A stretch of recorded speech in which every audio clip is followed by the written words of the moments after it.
Hello दोस्तों, मैं हूं मीनू महेंद्र ठाकुर और आप सुन रहे हैं अधूरी मोहब्बत की पूरी कहानी। यदि आपने इससे पहले की कहानी अभी तक नहीं सुनी है तो आपसे रिक्वेस्ट है कि इस कहानी के सभी पार्ट्स आप पहले सुन लें ताकि ये कहानी आपको अच्छे से समझ आ सके। इस कहानी के सभी पार्ट्स का लिंक मैं डिस्क्रिप्शन बॉक्स में दे दूंगी, वहां जाकर आप कहानी सुन सकते हैं या आप मेरे चैनल पर विजिट करके भी आप कहानी के सभी पार्ट्स सुन सकते हैं। तो चलिए आगे की कहानी शुरू करते हैं। शाम को अभिमन्यु शालू के घर आया। मालिनी ने उसे हॉल में बैठने को कहा और खुद उसके लिए चाय नाश्ता बनाने किचन में चली गई। अभिमन्यु आज पहली बार शालू के घर आया था। सोफे पर बैठा वह घर को निहार रहा था। कुछ देर बाद रवि हॉल में आया। उनके आते ही अभिमन्यु सोफे से उठ खड़ा हुआ और रवि को नमस्ते किया। रवि नए जमाने से कदम मिलाकर चलने वालों में से था। उसने अभिमन्यु की तरफ अपना दाहिना हाथ बढ़ा दिया। अभिमन्यु ने भी मुस्कुराते हुए गर्मजोशी से रवि से हाथ मिलाया और अपना परिचय दिया। रवि ने अभिमन्यु से बैठने को कहा और खुद बाईं तरफ रखे सोफे पर बैठ गया। मालिनी आकर चाय नाश्ते की प्लेट सेंटर टेबल पर रखकर चली गई। रवि ने अभिमन्यु से चाय नाश्ते का आग्रह किया। अपने कमरे के दरवाजे पर खड़ी शालू सारी गतिविधियां देख रही थी। आप अकेले आए? आपके घर वाले नहीं आए? रवि ने चाय का कप अभिमन्यु की तरफ बढ़ाकर कहा। थैंक यू, अभिमन्यु ने कहा और फिर कहने लगा, अंकल, घर में सिर्फ मैं और मेरी मॉम ही है। पापा जब मैं छोटा था तभी गुजर गए। मॉम आना चाहती थी लेकिन उन्हें किसी जरूरी काम से बाहर जाना पड़ा, इसीलिए वो नहीं आ सकी। अभिमन्यु के पिता अब इस दुनिया में नहीं है। ये सुनकर रवि को दुख हुआ। उसने कहा, कोई बात नहीं बेटा, आप आए मुझे अच्छा लगा। आप और सालू एक दूसरे को कब से जानते हैं? अंकल, कॉलेज टाइम से ही मैं और सालू अच्छे दोस्त हैं, अभिमन्यु ने धीमी आवाज में कहा। शादी एक बहुत बड़ी जिम्मेदारी है, क्या आप इसे निभाने के लिए तैयार हैं? रवि ने अपना अगला सवाल दागा। मैंने सालू से प्यार किया है और मैं उसके लिए हर जिम्मेदारी उठाने के तैयार हूं, अभिमन्यु ने कहा। सालू इकलौती बेटी है मेरी और मुझे जान से भी ज्यादा प्यारी है, इसलिए मुझे उसके लिए ऐसा लड़का चाहिए जो उसे हमेशा खुश रख सके, उसका साथ निभाए, उसे कभी कोई दुख ना पहुंचाए। सालू ही हमेशा उसकी पहली प्रायोरिटी रहे। आप ऐसा कर पाओगे? रवि ने अभिमन्यु का मन टटोलते हुए कहा। अभिमन्यु रवि की तरफ देखने लगा और फिर दरवाजे पर खड़ी शालू को। अभिमन्यु की खामोशी सालू की धड़कनें बढ़ा रही थी। रवि भी उसके जवाब के इंतजार में बैठा था। अभिमन्यु ने एक गहरी सांस ली और रवि की तरफ देखकर कहा, अंकल, मैं सालू को हमेशा खुश रखूंगा, उसका खुद से भी ज्यादा ख्याल रखूंगा, हमेशा उसका साथ भी दूंगा। उसे दुख पहुंचाने या हर्ट करने की मैं कभी सोच भी नहीं सकता।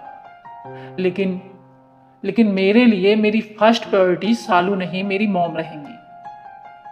अभिमन्यु की बात सुनकर रवि उसकी तरफ देखने लगा तो अभिमन्यु ने कहा, हाँ अंकल, मैं अपनी मॉम के लिए अपना प्यार छोड़ सकता हूं, पर अपने प्यार के लिए अपनी मॉम नहीं।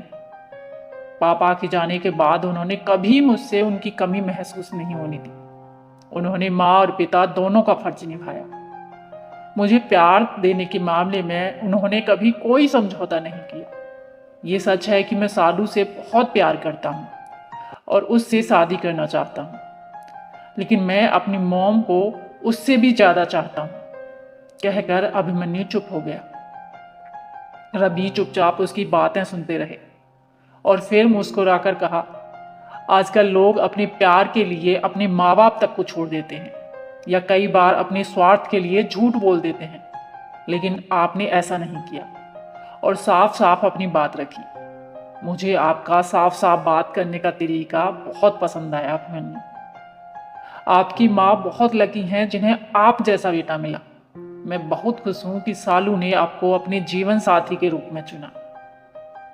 अभिमन्यु रवि की तरफ देखने लगा और कहा, मैं झूठ बोलकर आपका दिल नहीं जीतना चाहता था, इसलिए जो मुझे सही लगा मैंने कहा। आपने बिल्कुल सही कहा। मुझे अच्छा लगा ये जानकर कि आपको रिश्तों की कदर है, रवि ने कहा। अंकल, एक बात और कहनी थी आपसे कि मैं दूसरी जाति से हूं, अभिमन्यु ने अचानक से ये बात कही। रवि ने कुछ सोचते हुए कहा, मेरे लिए ये सब बातें बेफिजूल हैं। बेटा, बच्चों की खुशी में ही मेरी खुशी है। रवि की बातें सुनकर अभिमन्यु के दिल को तसल्ली मिली।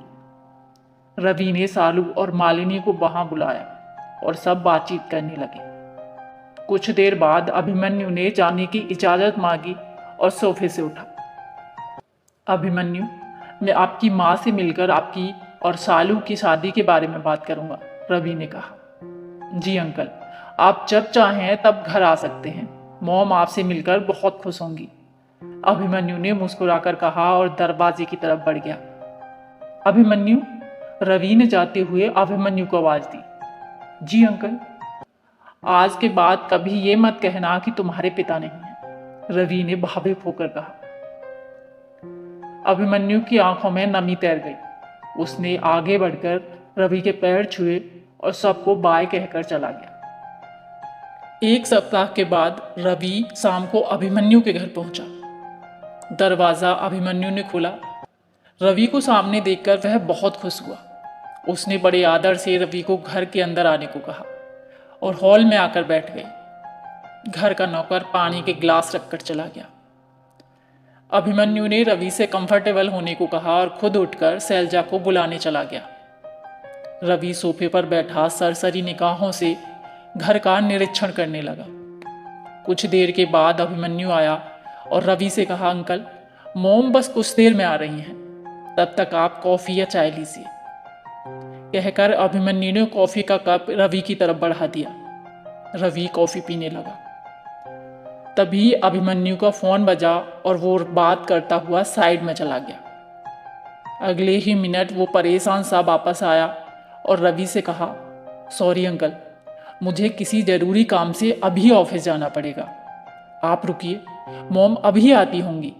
मैं जल्दी ही वापस आ जाऊंगा। मुझे इस तरह यहाँ से जाना बिल्कुल अच्छा नहीं लग रहा। कोई बात नहीं बेटा, आप आराम से जाइए, रवि ने कहा। अभिमन्यु जल्दी आने का कहकर वहां से निकल गया। रवि ने पास पड़ी मैगजीन उठाई और उसके पन्ने पलटने लगा। कुछ देर के बाद शैलजा सीढ़ियां उतरकर हॉल में आई। सोफे पर रवि को बैठे देखकर उसके कदम रुक गए। दिल की धड़कनें तेजी से धड़कने लगी। आंखों को विश्वास नहीं हुआ जो उन्होंने देखा। क्या वो सच था या कोई सपना?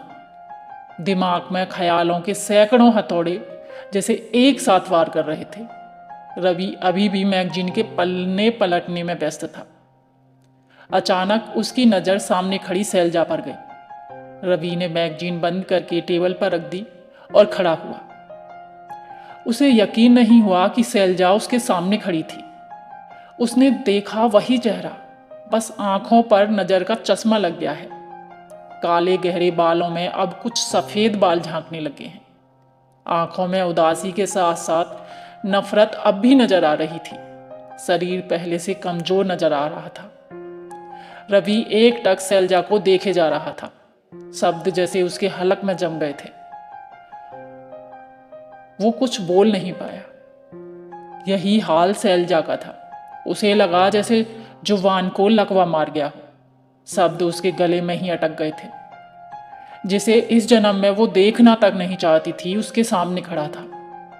उसका दिल अंदर ही अंदर चीख रहा था कि आखिर क्यों वो वापस आया है, जिसे भुलाने में उसने इतने साल बर्बाद किए। उसने एक पल इन यादों को जीवंत कर दिया, जिन्हें कब से अपने सीने में दफन कर चुकी थी वो। शैलजा को अपनी ओर घूरता पाकर रवि के मुंह से सिर्फ इतना ही निकला, शैलजा। शैलजा वर्तमान में लौट आई। उसने एक नजर रवि को देखा। आंखों में नफरत और गुस्से के भाव अब भी झिलमिला रहे थे। उसने अपने दिल को मजबूत करके कहा, शैलजा नहीं, शैलजा अरविंद भास्कर। हाँ वही, मैंने सोचा नहीं था इस तरह तुमसे मुलाकात होगी, रवि ने धीरे से कहा। सोचा तो मैंने भी नहीं था, पर बहुत कुछ हो गया। यहाँ क्यों आए हो? शैलजा ने सीधा सवाल किया। मुझे नहीं पता था अभिमन्यु तुम्हारा बेटा है। मेरी बेटी सालू और अभिमन्यु दोनों एक दूसरे से बहुत प्यार करते हैं और एक दूसरे से शादी करना चाहते हैं। इसीलिए मैं आज यहाँ आया हूँ, रवि ने सहजता से कहा। रवि की बात सुनकर शैलजा की आंख फैल गई। वो एक बार फिर अतीत का चक्कर लगाई और फिर कहा, ओह, तो तुम सालू के पिता हो। किस्मत भी बड़ी अजीब है ना। सालों पहले जहां कहानी खत्म की थी, आज वहीं से शुरू हो गई। मैं कुछ समझा नहीं, रवि ने शैलजा की तरफ देखते हुए कहा। समझोगी भी कैसे? सालों पहले किया अपना धोखा जो भूल चुके हो तुम। बरसों पहले जो मेरे साथ हुआ, मैं नहीं चाहती मेरे बेटे के साथ भी वही हो। अभिमन्यु की शादी सालू से नहीं हो सकती, शैलजा ने कठोर शब्दों में कहा। तुम सच्चाई नहीं जानती शैलजा। उस दिन मैं जानना भी नहीं चाहती, शैलजा ने चिल्लाकर कहा। उसके सब्र का बांध टूट चुका था। दिल में भरी नफरत और गुस्सा आंखों के जरिए बाहर आने लगा। उसने उन्हें रोकते हुए कहा, सच्चाई? किस सच्चाई की बात कर रहे हो तुम रवि? 25 सालों से मैं उस दर्द में जीती आई हूं और आज मेरे सामने आकर एक बार फिर तुमने उन जख्मों को हरा कर दिया। लेकिन मैं अभिमन्यु के साथ ऐसा कुछ नहीं होने दूंगी। अपनी बेटी से शादी करके तुम मुझसे मेरे जीने की आखिरी उम्मीद भी छीनना चाहते हो। शैलजा, जो कुछ भी हुआ उसमें मेरा कोई दोष नहीं है, लेकिन अगर फिर भी तुम्हें लगता है कि मैं गुनहगार हूं तो तुम मुझे जो चाहो सजा दे सकती हो, पर उन बच्चों की जिंदगी बर्बाद मत करो। वो दोनों एक दूसरे से बहुत प्यार करते हैं, रवि ने धीमी आवाज में कहा। प्यार? ये तुम कह रहे हो मिस्टर रवि शास्त्री, जिसने कभी प्यार के रिश्तों की कदर नहीं की, ना ही उन्हें संभाल पाए। ऐसी बातें तुम्हारे मुंह से अच्छी नहीं लगती। शालू तुम्हारा खून है तो जायज सी बात है कि कुछ गुण तो उसमें तुम्हारे भी होंगे। अभिमन्यु उससे इस जन्म में तो शादी नहीं करेगा, ये मेरा अंतिम फैसला है, शैलजा ने कहा। शैलजा, तुम सिर्फ एक तरफा सच जानती हो। मेरी गलती की सजा इन बच्चों को मत दो, रवि ने रिक्वेस्ट करते हुए कहा। मेरा प्यार भी एक तरफा ही था रवि, ये मुझे आज समझ आया है, और तुम यहां से जा सकते हो, कहकर शैलजा वहां से चली गई। आंखों से आंसू बहकर गालों पर लुढ़क आए। रवि के सामने कमजोर नहीं पड़ना चाहती थी। रवि जाती हुई शैलजा को देखता रहा।